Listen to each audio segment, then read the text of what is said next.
এটা এমন একটা সময় যখন গরিবদের উপর জুলুম করে তাদের ঘাম ও রক্তে মাংসে গড়ে তোলা সম্পদ সাম্রাজ্যের রাজারা ভোগ করত। এমন একটা সময় যখন ধর্ম মানেই এক আতঙ্ক ছিল। এমন একটা মুহূর্ত যখন চারিদিকে দুর্ভিক্ষ লেগেই থাকতো। আর পুরো পৃথিবীতে এই সময় অমূল্য সম্পদ একটাই কোহিনূর হিরে ছিল, যে হীরের উপর চোখ ছিল হাজারো রাজার। তবে এই রাজাদের ভিড়ে কোহিনূর হীরাকে চুরি করতে এন্ট্রি নেয় এক বীর যোদ্ধা, যার শক্তি ছিল অদম্য, বুদ্ধি ছিল তুখর, চিন্তা ছিল আকাশ ছোঁয়া। সাম্রাজ্যের দাপট, এক রাক্ষসী রাজার তাণ্ডব, ধর্মীয় ভেদাভেদ, রক্তহীন করা কষ্টের সময়, দুঃসাহসিক অভিযান, সাসপেন্স আর থ্রিলারে ভরপুর হরিহারা বীর মাল্লু মুভির কাহিনী আজ আপনাদের সাথে শেয়ার করব। এই কাহিনী ইতিহাসের পাতার মুঘল সাম্রাজ্যকে ঘিরে।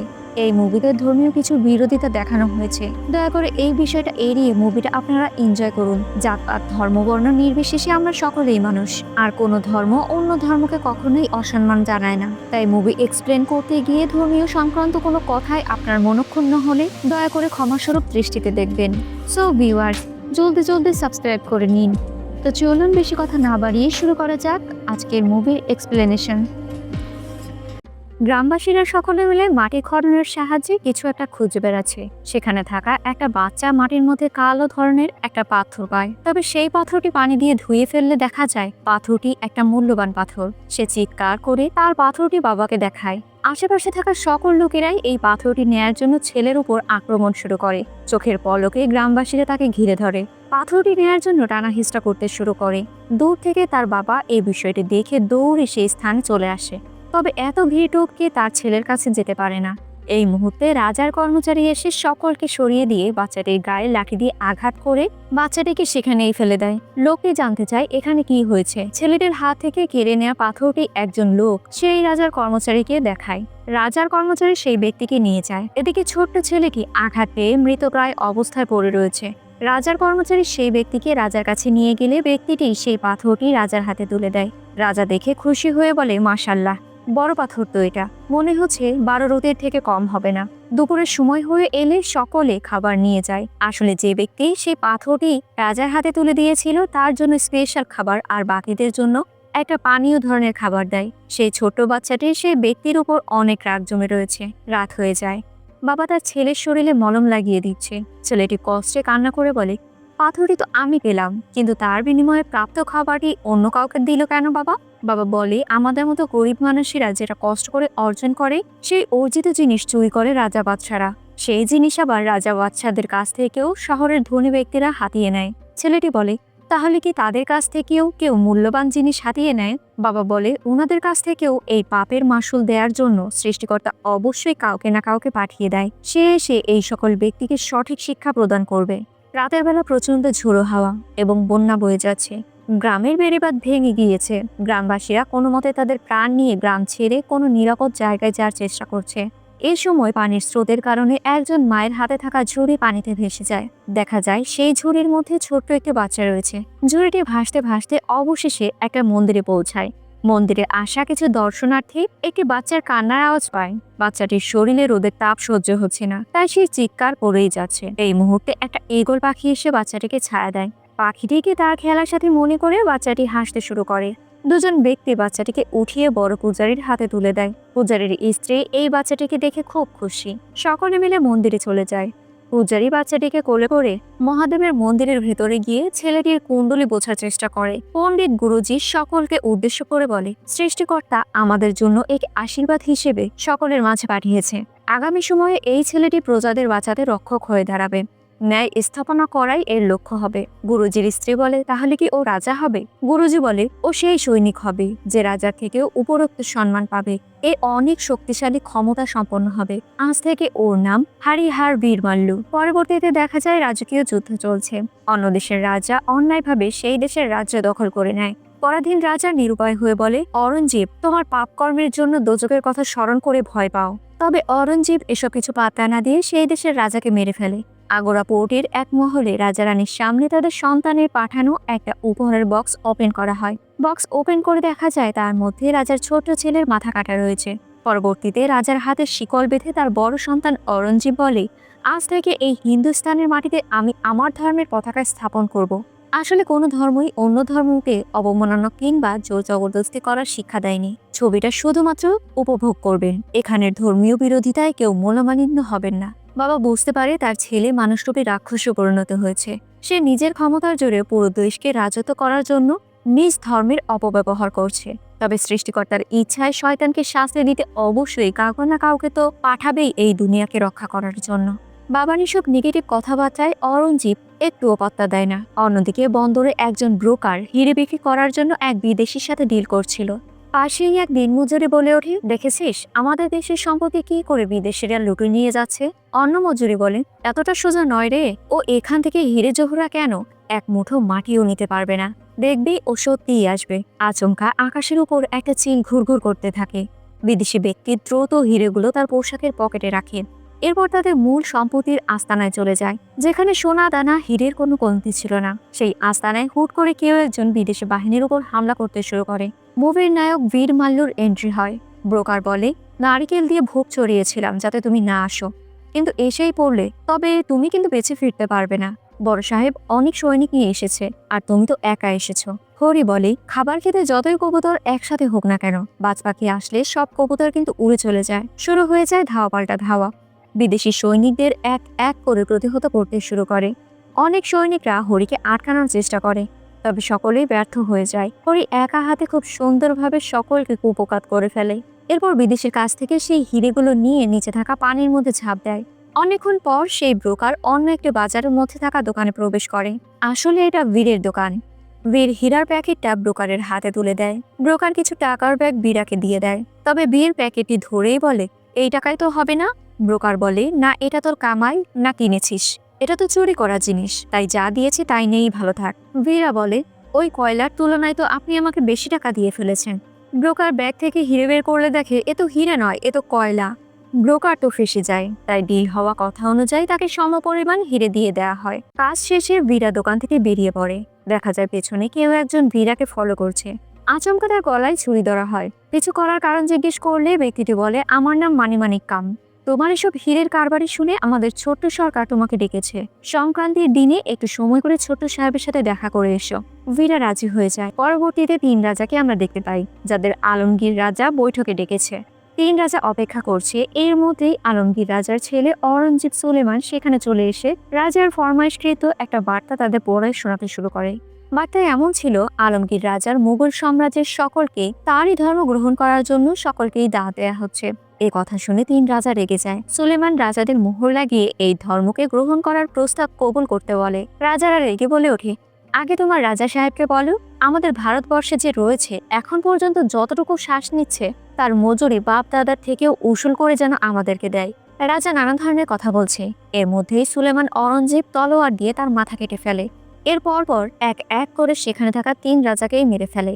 তাবর ভেতরে এই কাহিনী ঘটিয়ে অরঞ্জেব বাইরে এসে 3 রাজার বাহিনীকে উদ্দেশ্য করে বলে, রাজা ছাড়া সৈন্যদল হলেও বিষ ছাড়া সাপের মতো। যদি জীবনের মায়া থাকে তাহলে আমাদের কাছে সমর্পণ করো। 3 দেশের সৈনিকরা এক এক করে অরঞ্জেবের কাছে মাথা নত করে।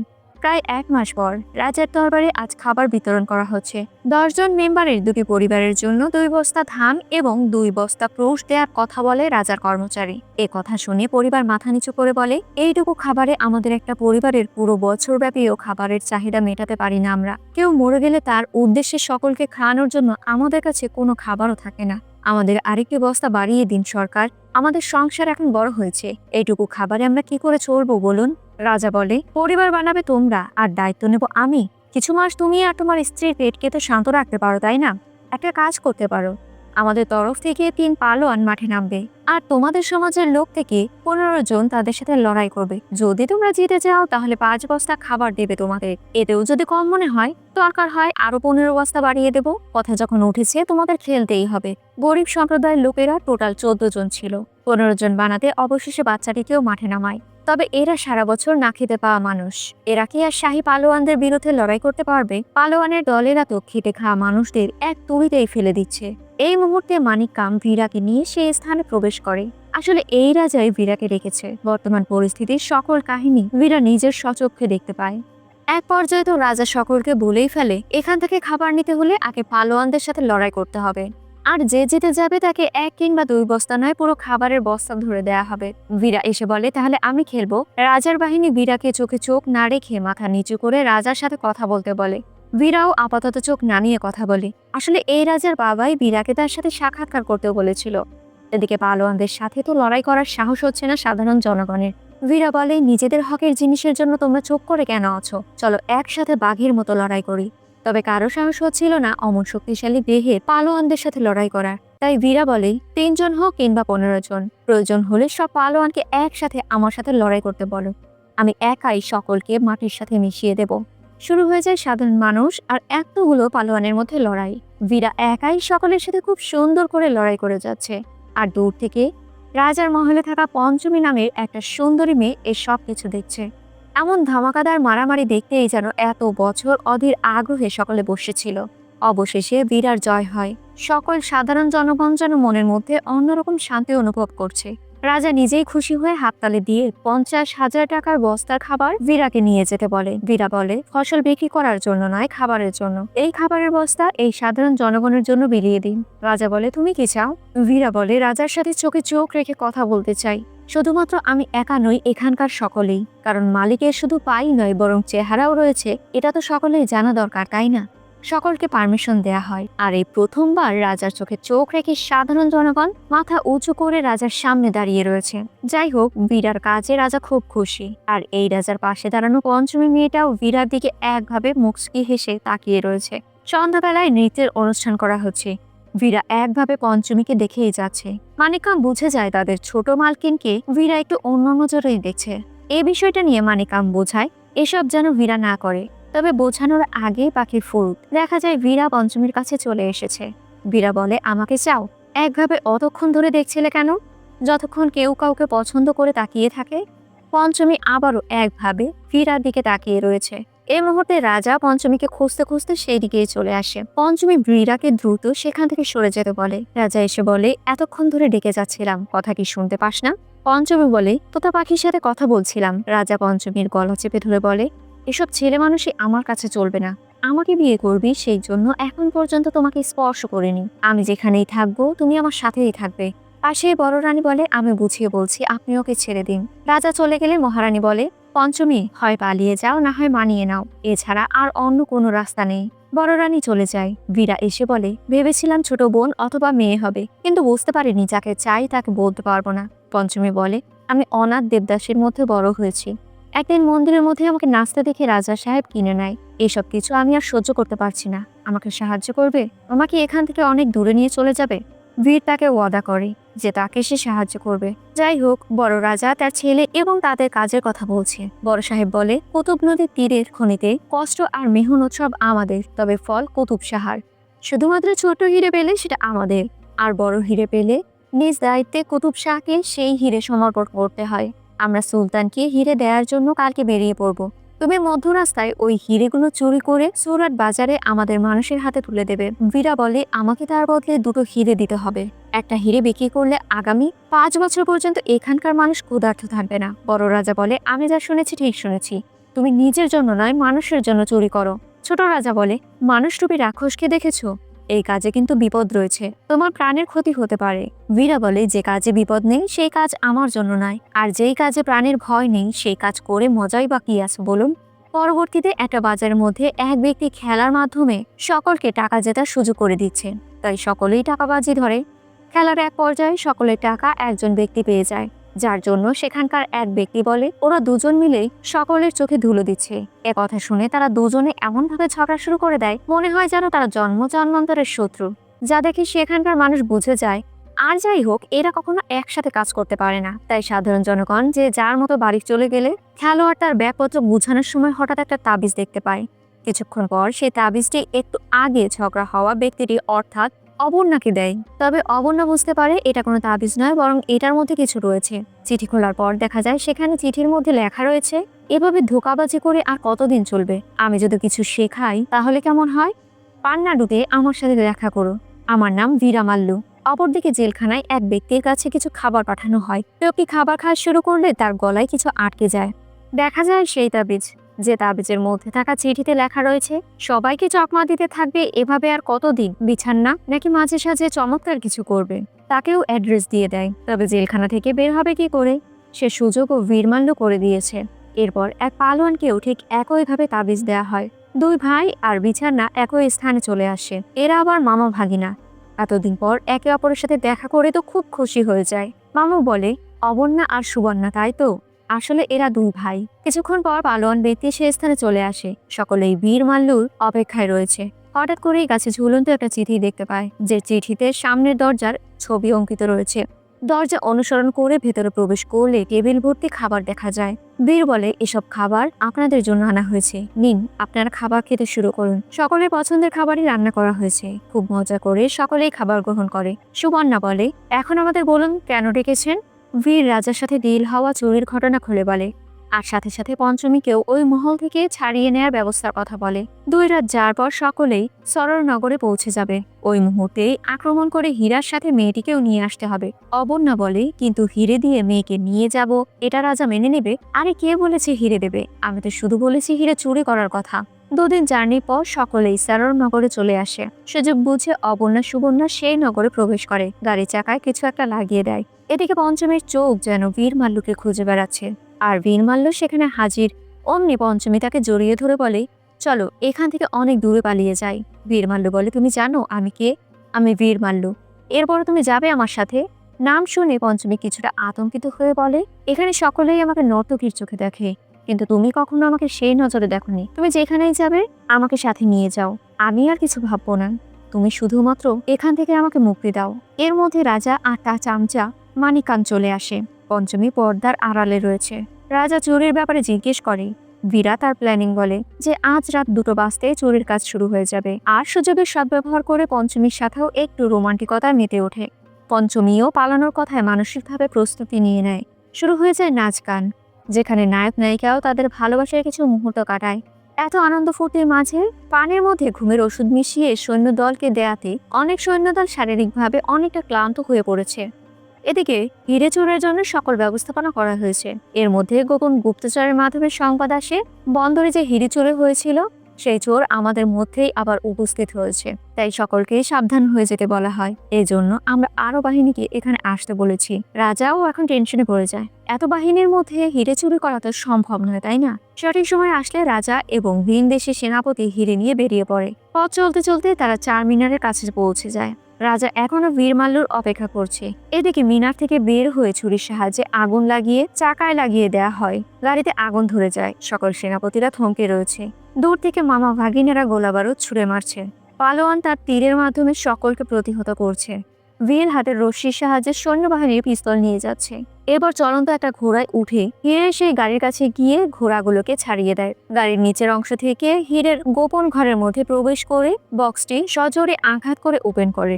এরপর হিরেগুলো উদ্ধার হয়ে যায়। গাড়ির বাইরে বেরিয়ে আসলে সৈন্যবাহিনী ধারালো তীরের অস্ত্র বীরের দিকে ছুঁড়ে ফেলতে থাকে। বীর সবকিছুকে প্রতিহত করে রাজার ঘোড়ার গাড়িতে উঠে যায় আর সরকারকে হিরেগুলো দিয়ে দেয়। রাজা বলে, তুমি এখানে কি করছো? আসলে রাজা, আমি হাঁপিয়ে গিয়েছি। আরে কেউ তোমার সাথে আমাকে দেখে ফেললে বিপদে পড়ে যাবো তো। রাজা, তাহলে আমি চলে যাই? হ্যাঁ চলে যাও। অমনি রাজাকে গাড়ি থেকে ধাক্কা দিয়ে ফেলে বীর তার রানীকে নিয়ে চলে যায়। রাজার তো আমও যায় ছালাও যায়।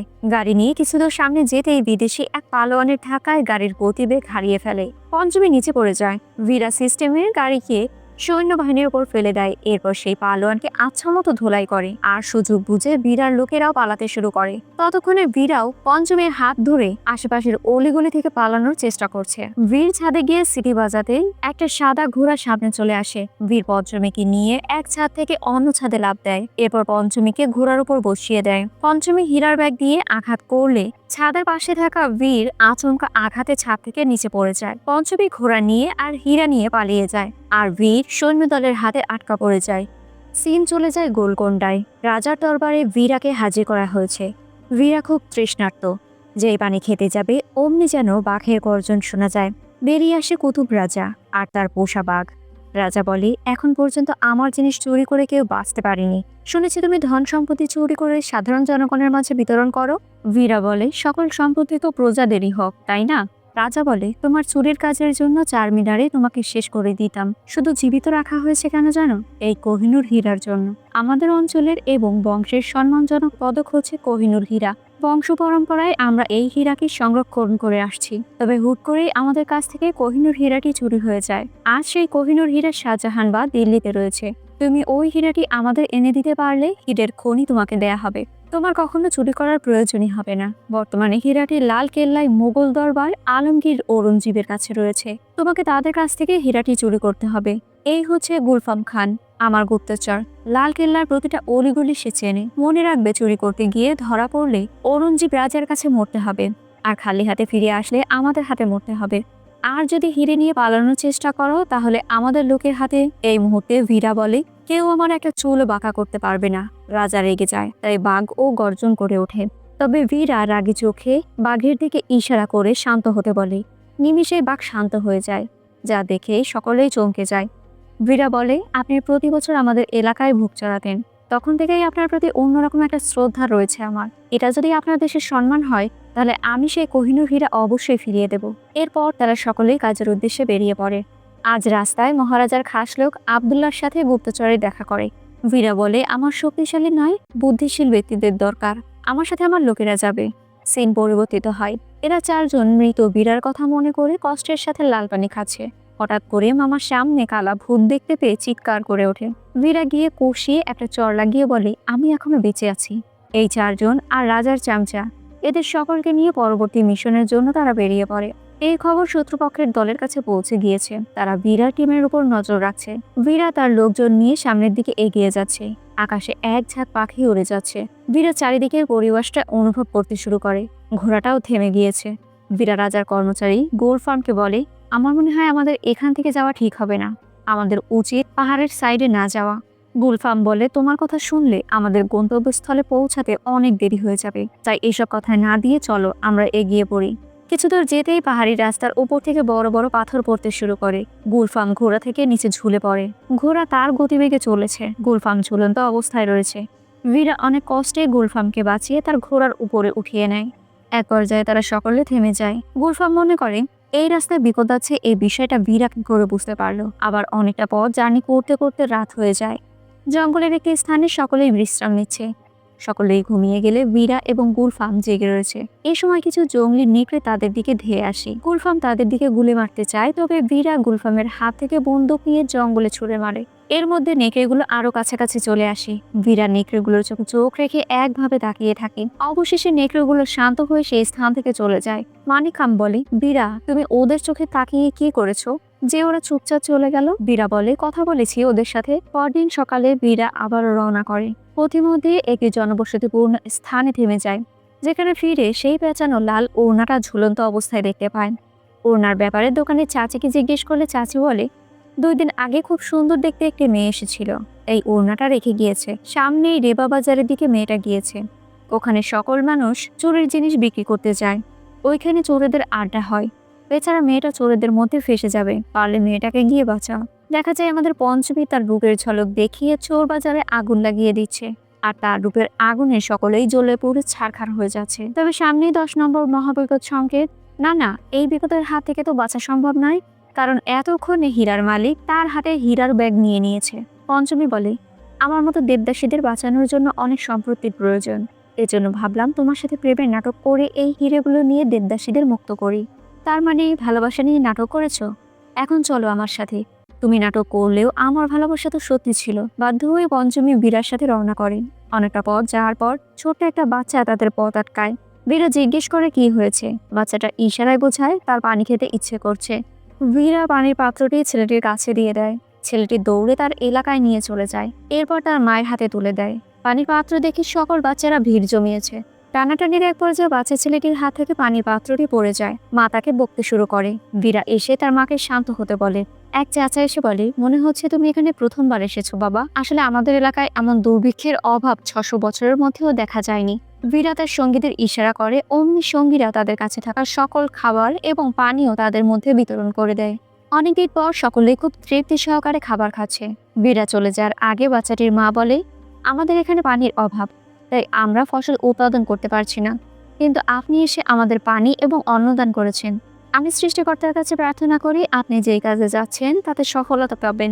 গ্রামবাসীর কাছ থেকে বিদায় নিয়ে অনেকটা রাস্তা যাওয়ার পর একজন সাধু বাবাদের একটা যজ্ঞ করতে দেখা যায়।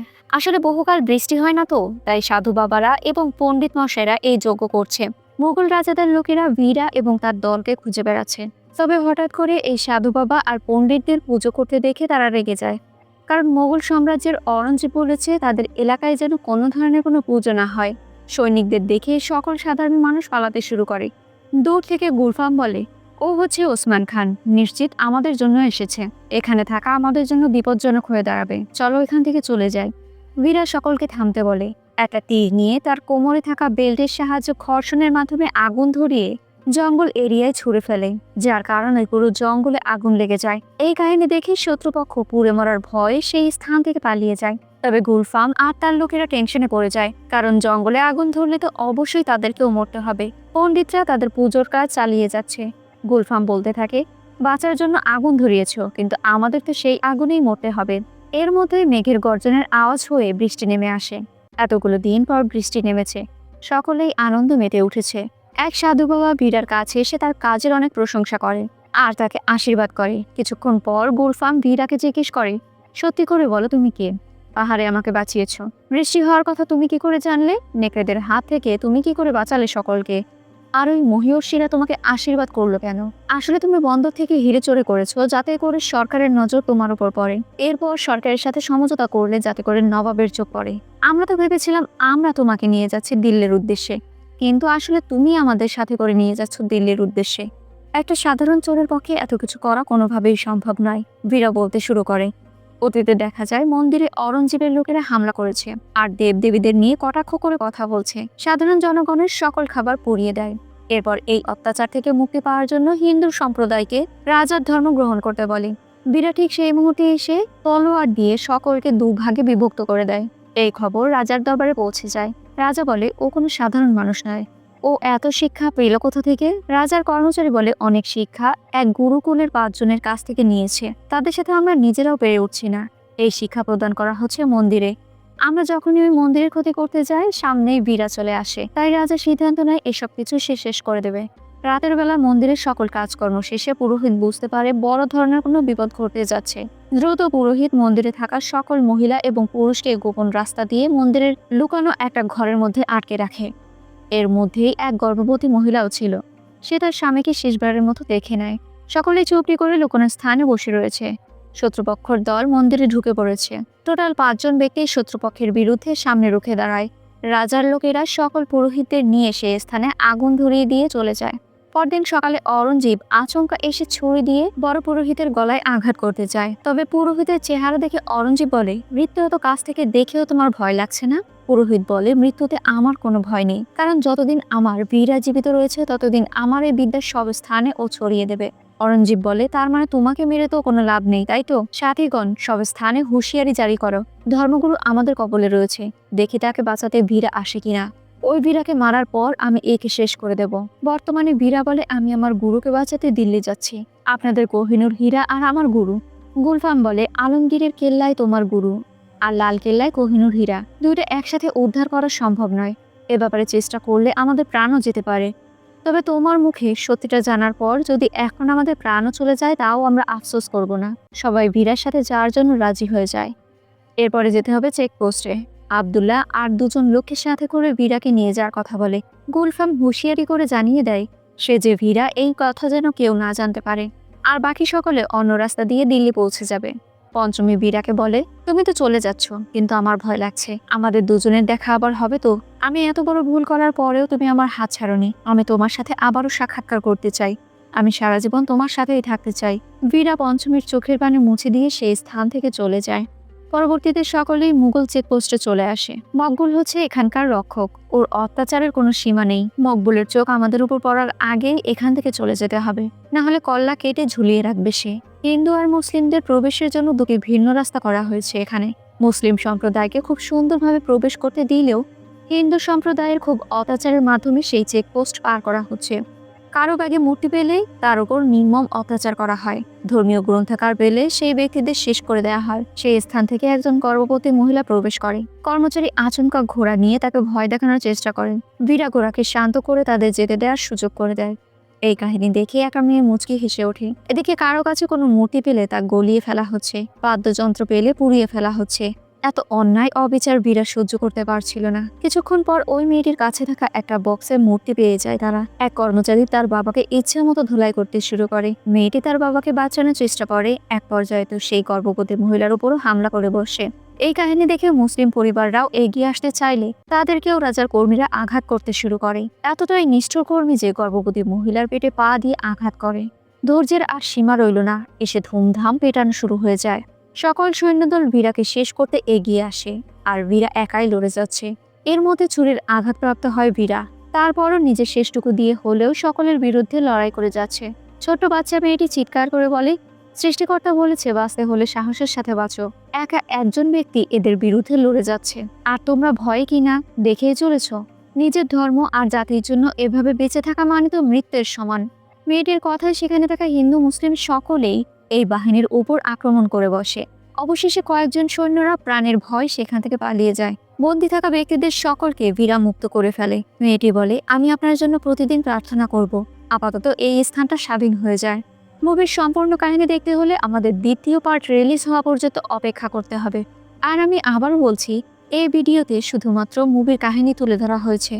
জাতি ভেদাভেদ নির্বিশেষে আমরা সকলেই মানুষ, সকল ধর্মই পবিত্র। সকল ধর্মের প্রতি শ্রদ্ধা রেখে আজকের ভিডিও এখানেই শেষ করলাম। সো ভিউয়ার্স, ভিডিওটি কেমন লাগলো? ভালো লাগলে লাইক, কমেন্ট, শেয়ার এবং সাবস্ক্রাইব করবেন। এতক্ষণ আমার সাথে থাকার জন্য আপনাদের সকলকে অসংখ্য ধন্যবাদ।